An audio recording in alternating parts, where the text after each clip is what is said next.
YCP మహిళా నేతలకు ఏమైంది? సైలెంట్కి కారణం అదేనా? వైసీపీ మహిళా విభాగానికి ఏమైంది? గత కొంతకాలంగా ఒకరు కూడా నోరు పారేసుకోవడం లేదు.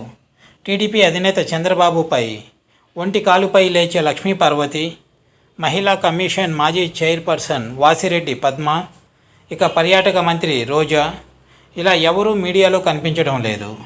వీరి నోటి దురుసు వల్ల పార్టీకి డ్యామేజ్ జరుగుతుందని ఐపాక్ టీం ఇచ్చిన నివేదిక వల్లే వీరిని పార్టీ ప్రెస్ మీట్లకు దూరం పెట్టారా, లేదంటే కొంత గ్యాప్ ఇచ్చి మరలా దాడి ప్రారంభిస్తారా అనే మాటలు ఏపీ ప్రజలు ప్రతిపక్ష పార్టీలకు చెందిన నాయకుల నోట వస్తున్నాయి.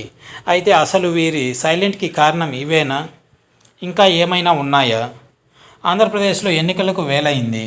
గత ఎన్నికల తర్వాత ప్రభుత్వం ఏర్పడిన నాటి నుంచి నిన్న మొన్నటి వరకు ప్రతిపక్ష టీడీపీతో పాటు ఆ పార్టీకి జత కలిసిన జనసేన అధ్యక్షుణ్ణి వైసీపీలో కొందరు నేతలు, మంత్రులు, మహిళా విభాగానికి చెందిన నాయకురాళ్ళు ఏకిపారేశారు. ప్రెస్ మీట్లు పెట్టి మరీ నోటికొచ్చినట్లుగా తిట్టిపోశారు.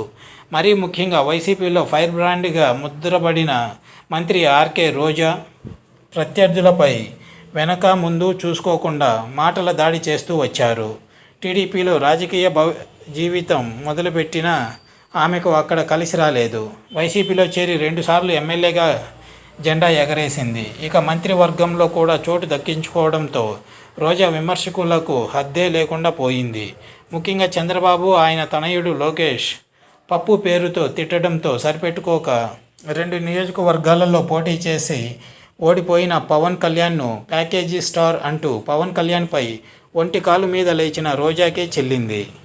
అయితే ఇంతగా ప్రతిపక్ష నేతల్ని తిట్టిపోసిన రోజాకు ఈసారి నగిరి సీటు వస్తుందా రాదా అనే దానికి వైసీపీ అధినేత జగన్ రెడ్డి తెర దింపారు. మంత్రి రోజాకు టికెట్ అయితే దక్కింది, కానీ ప్రతిపక్షాలపై మాటల దాడి మాత్రం ఆపేసింది. ఇక ఎన్నికల ప్రచారం ప్రారంభించిన రోజా అలా సైలెంట్గా ఉంటే మీడియాకు అనుమానం వచ్చేస్తుంది. వైసీపీలో మరో నారీమణి లక్ష్మీ పార్వతి చంద్రబాబును ఎక్కిపడేయడంలో ఆమె స్టైలే వేరే లెవెల్. చిన్నగా చెప్పినా చితక్ కొడుతుంది. చంద్రబాబు మామను వెన్నుపోటు పొడిచి వచ్చాడని, జూనియర్ ఎన్టీఆర్ కెరియర్ నాశనం చేయాలని చూశారంటూ విమర్శలు గుప్పిస్తుంది. అయితే లక్ష్మీ పార్వతి ఇటీవల విశాఖలో ప్రెస్ మీట్ పెట్టాలని చూసిన కోడ్ అడ్డం వచ్చిందట. ఆ తర్వాత ఆమె అలాంటి ప్రయత్నాలు చేసిన దాఖలాలు లేవు. అయితే లక్ష్మీ పార్వతి సైలెంట్ వెనుక వాతావరణం వ్యతిరేకంగా ఉండడం కూడా ఒక కారణం కావచ్చని టాక్ వినిపిస్తోంది.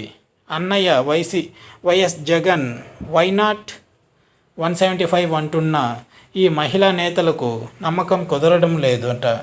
అందుకే సైలెంట్గా ఉంటున్నారనే ప్రచారం జరుగుతుంది. ఇక వీరితో పాటే ఉన్న మరో సీనియర్ వైసీపీ నాయకురాలు, ఏపీ మహిళా కమిషన్ చైర్పర్సన్గా చేసిన వాసిరెడ్డి పద్మ సైతం మౌన పాత్ర పోషిస్తున్నారు. టీడీపీపై నోరేసుకొని పడే వాసిరెడ్డి పద్మను ఫ్యాన్ గుర్తు పార్టీ బాగానే నెత్తిన పెట్టుకుంది. అధికారంలోకి వచ్చాక మహిళా కమిషన్ పదవి కట్టబెట్టింది. కొద్ది రోజుల క్రితమే ఆమె ఈ పదవికి రాజీనామా చేశారు.